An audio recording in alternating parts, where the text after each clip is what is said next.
Sebuah teori konspirasi aneh di balik kelucuan tokoh kartun terkenal dunia. Halo warga 62, kartun adalah hal menyenangkan yang selalu kita cari saat masih kecil. Akhir pekan tanpa menonton kartun seperti sayur tanpa garam guys, sangat hambar. Kartun yang tayang di layar kaca TV membuat kita betah lama-lama tertawa dan kagum dengan aksi mereka yang menghidupkan cerita. Tom and Jerry, Aladdin, SpongeBob, hingga Scooby-Doo membuat akhir pekan kita semakin bermakna. Bahkan kerap kita rindukan hingga sekarang. Namun tahukah kamu jika di balik kelucuan dari para tokoh kartun itu tersimpan sebuah cerita mengerikan? Ada sebuah teori konspirasi di balik pembuatan tokoh kartun hingga membuat banyak anak kecil menyukainya. Penasaran? Langsung saja kita simak. Yang pertama, Shaggy dari kartun Scooby-Doo, seorang pecandu marijuana. Banyak orang mempercayai jika Shaggy dalam kartun Scooby-Doo adalah seorang pecandu marijuana. Hal ini diperkuat dari penampakan Shaggy sedang merokok dari beberapa episode. Para fans bahkan mengakui jika Shaggy merokok marijuana hingga membuatnya sering berhalusinasi dan melihat anjing kesayangannya jadi bisa bicara dan bergerak seperti manusia biasa. Scooby, ¿qué estás haciendo aquí? Por ti. Ya, kemampuan Shaggy dan Scooby-Doo berkomunikasi dianggap sebagai efek samping mabuk marijuana. Selain itu juga jika Shaggy benar-benar pecandu datang saat ada pertunjukan teatrikal Scooby-Doo, di mana tokoh Shaggy jatuh cinta dengan wanita bernama Mary Jane yang merupakan plesetan dari marijuana. Dan nama Bibi bukan hanya nama tengah dari anjing nyentrik itu saja, tapi nama lain dari marijuana di beberapa daerah negara barat. I'm Mary Jane. Like that is my favorite name. Really? Yeah. No way. Yes, you wouldn't want to run into me in a dark alley. Yang kedua, SpongeBob SquarePants hadir untuk menutupi pulau uji coba nuklir. Karakter cerita dan kocak dari SpongeBob ternyata sebuah upaya untuk menutupi sebuah pulau yang hancur dan tercemar radiasi nuklir. Nama Bikini Bottom yang menjadi setting SpongeBob diambil dari sebuah pulau karang bernama Bikini Atoll yang digunakan sebagai tempat uji coba senjata nuklir berbahaya. Kejadian ini dilakukan sejak tahun 1946 hingga 1958. Teori ini sempat booming dan menjadi sorotan banyak pihak, meski tidak membuat kartun lucu ini harus dihentikan produksinya.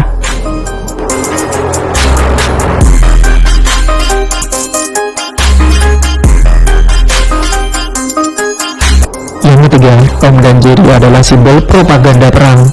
Hampir semua orang menyukai kartun Tom dan Jerry. Tua muda bisa dibuat tertawa akan aksi lucu dari kucing dan tikus yang tidak bisa akur. Sehari-hari dihabiskan dengan aksi kejar-kejaran hingga akhirnya selesai setelah Tom si kucing harus kalah dari Jerry si tikus kecil yang sangat cerdik dalam hal menghindari sergapan Tom yang terobsesi ingin menyantapnya.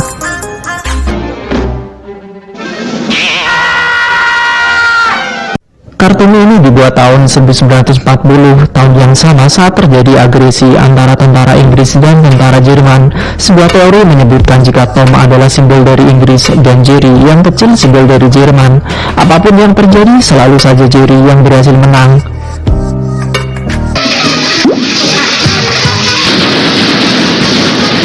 Entah benar atau tidak, namun beberapa orang meyakini jika karakter Tom dan Jerry adalah wujud para seniman dalam menyindir perang yang tak pernah ada habisnya, seperti aksi dua hewan yang tak pernah berhenti bertengkar.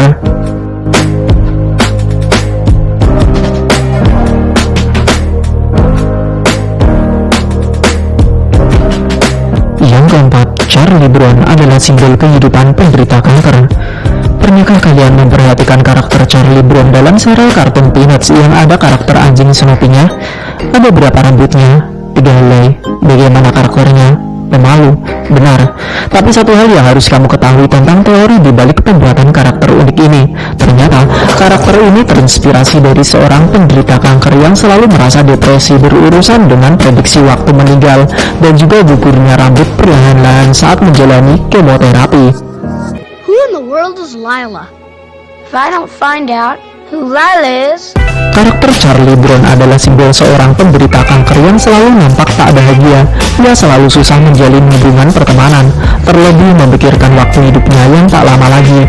Namun teori ini dianggap hanya sebagai cocok logi, karena Charles Brown memiliki 3 rambut seperti penderita kanker dan tidak tumbuh lagi.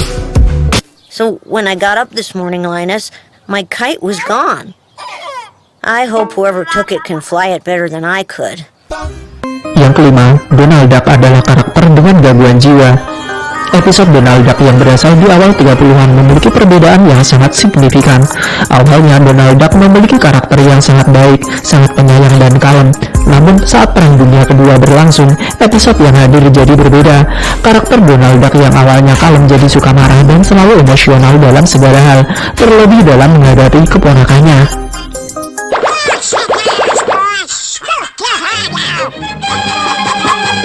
Karakter ini menjadi khas setelah selama puluhan tahun tak diganti lagi. Donald Duck jadi dikenal sebagai bebek yang selalu marah terus-menerus dalam segala hal. Sebuah peneliti mengatakan jika Donald Duck adalah simbol kemarahan manusia akan perang. Ia juga mengalami sebuah gangguan mental berupa post-traumatic stress disorder hingga sekarang. To work 48 hours a day for the poor. Then the poor says, we never will be slaves. Yang keenam, Aladdin bersetting di masa depan di mana bumi telah hancur akibat perang. Kita mengenal Aladdin sebagai seorang pemuda yang menemukan sebuah lampu ajaib berisi jin. Karakter besutan Disney ini menjadi hits pada tahun 90-an dan ditunggu banyak anak di seluruh dunia setiap minggunya. Namun tahukah kamu jika kartun yang berkisah tentang anak biasa yang mencintai putri raja tak bisa lepas dari namanya teori konspirasi? Eliminate the possibilities. Teori ini bilang jika setting dari kartun Aladdin berada di masa depan setelah bumi sempat hancur akibat perang. Ya, perang dunia diprediksi akan hadir lagi setelah sempat usai tahun 1945 silam. Hal ini diperkuat dengan pernyataan jin yang mengaku telah tidur 10.000 tahun. Artinya, di masa depan nanti mungkin ada perang yang menyebabkan bumi harus kembali ke era kemunduran di mana teknologi telah punah. Hang on a second. Whoa! Wow! Does it feel good to be out of there? I'm telling you, nice to be back, ladies. Yang ketujuh, Samurai Jack adalah Profesor Utonium, ayah dari trio Powerpuff Girls. Teori yang Anda lihat ini berasal dari cocok logi yang kebetulan nyaris sempurna nih guys. Coba ingat-ingat bagaimana wajah dari Samurai Jack dan juga ayah dari para gadis Super Powerpuff Girls. Sama, yap, dari sanalah teori itu muncul hingga disimpulkan jika dua karakter yang berbeda film ini adalah orang yang sama. Samurai Jack dari masa lalu dan Profesor Utonium dari masa depan. Wearing their product shows that you endorse their message. Now give them here. Teori konspirasi ini muncul lagi dari latar belakang penciptaan dua karakter terkenal ini. Samurai Jack dibuat oleh Genndy Tartakovsky yang juga merupakan anggota direktur saat Powerpuff Girls dibuat dan menjadi booming di zamannya. Profesor Utonium pergi ke masa lalu untuk bertarung dengan roh jahat bernama Aku. Kamu percaya dengan teori ini gak guys? Alright, I've had just about enough of Give it a rest! you! You're the bad influence on my daughters! Yang kedelapan, karakter dari kartun SpongeBob SquarePants berasal dari Seven Deadly Sins. Ternyata di balik kelucuan dari karakter di kartun ini menyimpan teori mengejutkan. 7 karakter utama dalam kartun ini adalah simbol dari Seven Deadly Sins atau 7 dosa mematikan yang dimiliki manusia. SpongeBob simbol lust atau nafsu, Squidward simbol dari wrath atau kemurkaan, Plankton simbol dari envy atau iri, Tony Crab yang memiliki Krusty Krab adalah simbol greed atau keserakahan, Sandy si tupai adalah simbol pride atau angkuh. Terakhir, Patrick dan Gary secara berurutan simbol dari kerakusan atau gluttony dan pemalas atau sloth. Another trophy? Oh great! What's it for this time? For doing absolutely nothing longer than... Yang kesembilan, karakter-karakter dari kartun Winnie the Pooh pecandu narkoba. Winnie the Pooh adalah satu dari puluhan kartun yang disukai oleh jutaan orang di seluruh dunia. Namun, sebuah teori mengatakan jika karakter dalam kartun ini semuanya adalah pecandu narkoba. Dan yang paling sehat adalah Owl si burung hantu. Kok bisa ya? Mistakes are nothing to worry about. I make them all the time. Teori ini mencuat karena Owl selalu dijadikan tempat curhat hingga semua orang mampu menyelesaikan masalahnya. Teori ini menyebutkan jika Owl adalah bandar narkoba sehingga orang yang datang tujuannya mendapatkan obat. Aneh bukan?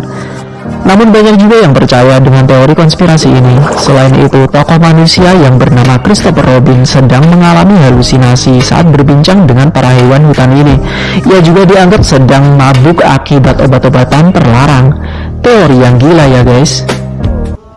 Oh, you did, Owl. No, I didn't. You can't sneeze without knowing it. Well, you can't know it without something having been sneezed. Yang terakhir, The Smurf adalah perwujudan dari Nazi dan klan Ku Klux. Teori konspirasi yang satu ini sangat mengerikan karena mengasosiasikan karakter lucu dan menggemaskan ini dengan sekelompok orang barbar. Namun serba kebetulan dari karakter The Smurf tidak bisa menghindarkan adanya teori konspirasi ini. Smurf dianggap sebagai Nazi karena memiliki musuh Gargamel. Musuh dari karakter serba biru ini memiliki hidung yang sangat besar, sangat menyukai emas dan juga botak. Hal ini adalah ciri dari kebanyakan orang Yahudi. Tak hanya itu, Gargamel memiliki kucing bernama Azrael yang berasal dari bahasa Yahudi. The water is ready. Now for the... Teori selanjutnya dari The Smurf adalah jika karakter cebol ini perwujudan klan Ku Klux. Pakaian para Smurf dan Papa Smurf nyaris sama dengan pakaian klan Ku Klux. Smurf memakai pakaian putih dan juga topi panjang seperti pakaian yang klan Ku Klux pakai. Lalu pakaian pemimpin klan Ku Klux memakai pakaian merah dan topi merah sama seperti yang dipakai pemimpin Smurf. Kebetulan atau memang terinspirasi dari klan Ku Klux? Entahlah. Ya lo creo, Pitufina. Shh, ¿qué es ese ruido? Más vale que eche un vistazo. Itulah ke-10 teori konspirasi yang berhubungan dengan kartun yang kerap kita lihat. Semoga teori ini hanya isapan jempol belaka ya guys, dan tidak membuat karakter yang kita sukai ini lenyap dimakan waktu, karena kartun dibuat untuk tujuan menghibur jutaan anak di seluruh dunia. See you guys.